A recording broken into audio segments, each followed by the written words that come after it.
Eye contact is a vital skill that every dog should know.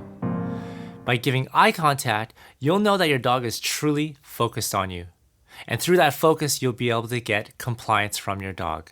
Because eye contact is so important, there's 3 methods to be able to achieve this. With method 1, all you're going to do is take a handful of treats and present it to your dog. Typically, dogs will start mouthing or licking your hand, and some may actually start batting it with their paw. You're going to ignore all these behaviors that your dog is offering and just simply wait for them to leave your hand alone. When that moment happens, mark and reward them with a piece of food from your hand. Keep repeating this until your dog is reliably leaving your hand alone.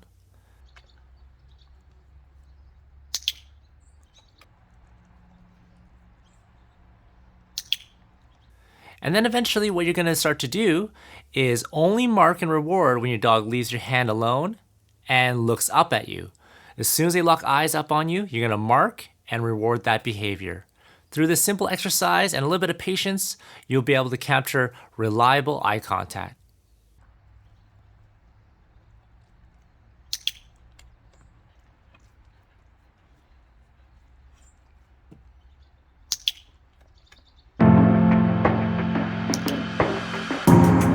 With method 2, what you want to do is start off with a piece of food in your hand and move it around your dog's head.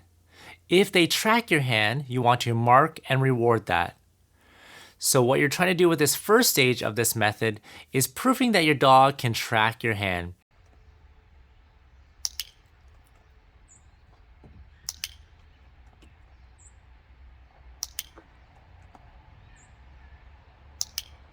When that is reliable, you're going to take your hand and move it up to your nose. When your dog looks up to track the hand, you're going to mark and reward. So this is not quite eye contact because your dog is clearly just watching your hand. So to troubleshoot this, what you're going to do is take your hand, put it up to your nose, the dog tracks it, then you're going to put your hand off to the side. Your dog should continue to track your hand and just simply be quiet and wait. Eventually your dog will reorient back to you. When that happens, you're going to mark and reward that behavior because now they are truly leaving a distraction alone and trying to find your eyes. So that's a moment you want to capture.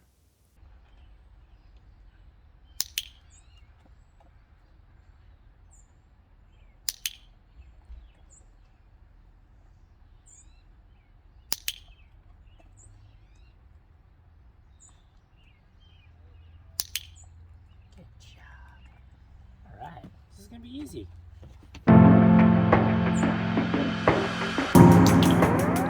With method 3, what you're going to do is present a large handful of food to your dog. When you open your hand and your dog moves towards it, you're going to close your hand. If they leave it alone, you're going to open your hand. So what you're teaching your dog is that if they leave your hand alone, the opportunity to get rewarded starts to present itself. If you start to hound the hand or start to mouth too much, then the hand closes, making you further away from receiving that reward. So eventually when your dog reliably leaves your hand alone for a short period, maybe 1 to 2 seconds, then you're going to grab the piece of food and reward it from your hand. As your dog starts to improve, what you're going to do is present the exercise exactly the same way, but the criteria has now been raised. What you want to do is look for your dog leaving your hand alone while it's open and then looking up at you for eye contact. When that happens, mark and jackpot reward them to let them know that this is exactly what you're looking for.